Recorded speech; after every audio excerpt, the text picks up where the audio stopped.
ခိုင်ပြည်နယ်ဘူးတီတောင်မောင်တော်နဲ့ရသေးတောင်စားတဲ့မျိုးတွေကပြည်သူတွေကိုအာမခံချက်ပေးနိုင်တဲ့ကာကွယ်ရေးလုံခြုံရေးအစီအမံတွေကိုရခိုင်ပြည်နယ်အစိုးရအနေနဲ့အမြန်ဆုံးဆောင်ရွက်ပေးဖို့ပြည်နယ်အစိုးရကိုတိုက်တွန်းတဲ့အရေးကြီးဆိုကိုဒီကနေ့ကျင်းပတဲ့ရခိုင်ပြည်နယ်လွှတ်တော်မှာအတည်ပြုခဲ့ပါတယ်။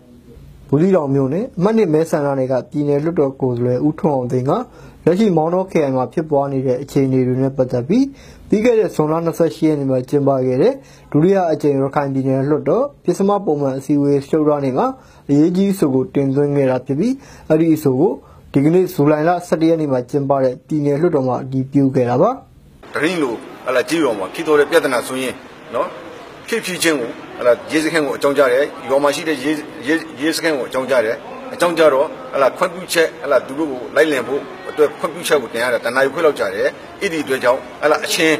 ပြင်လို့ဖမ်းမိမဲ့အခြေအနေကိုတောင်မှမရလိုက်ဘူးပြောတဲ့အတွက်ကြောင့်ဒေသခံပြည်သူတွေကနော်အဲ့ဒီလုံခြုံရေးကိုစိတ်မချတဲ့အတွက်ကြောင့်ကျွန်တော်ကအစိုးရကိုတိုက်ခိုက်တာမဟုတ်ပါဘူးအစိုးရရဲ့အားနည်းချက်ကိုကျွန်တော်တို့ကဒါကိုလိုအပ်နေသေးတယ်ပြည်သူလူထုကိုတက်စစ်စစ်အိုးအိမ်ကိုကာကွယ်စောင့်ရှောက်ဖို့တာဝန်ရှိတာဟာအစိုးရမှာပဲတာဝန်ရှိပါတယ်နော်အဲ့ဒီအစိုးရမှာတာဝန်ရှိတဲ့အတွက်ကြောင့်အစိုးရရဲ့နော်နေဟိုဖြစ်နေတာနော်အစိုးရရဲ့နော်နေအားနည်းချက်ကိုကျွန်တော်တို့ကထောက်ပြတာပဲဖြစ်ပါတယ်ဒါဟာအစိုးရပြုပြင်လိုက်မယ်ဆိုရင်ကျွန်တော်ဒေသခံပြည်သူတွေကအကျင့်ဖက်မှုကကျွန်တော်တို့လွတ်ကန့်နိုင်ပြီးတော့အဲ့ဒီအရေးကြီးဆိုကိုပြည်နယ်လွှတ်တော်ကိုယ်စားလှယ်2ဦးကထောက်ခံဆွေးနွေးခဲ့ပေမဲ့ပြည်နယ်အစိုးရဘက်ကတော့ဘူးတီတောင်မောင်တော်နဲ့ရသေတောင်မြို့နယ်တွေအတွက်ကာကွယ်ရေးလုံခြုံရေးအင်အားတိုးမြှင့်တာတွေလှုပ်ဆောင်နေတာကြောင့်ပြည်နယ်လွှတ်တော်အနေနဲ့မှတ်တမ်းတင်ခြင်းတာပြုလုပ်ရန်ပြန်လည်ဆွေးနွေးခဲ့ပါတယ်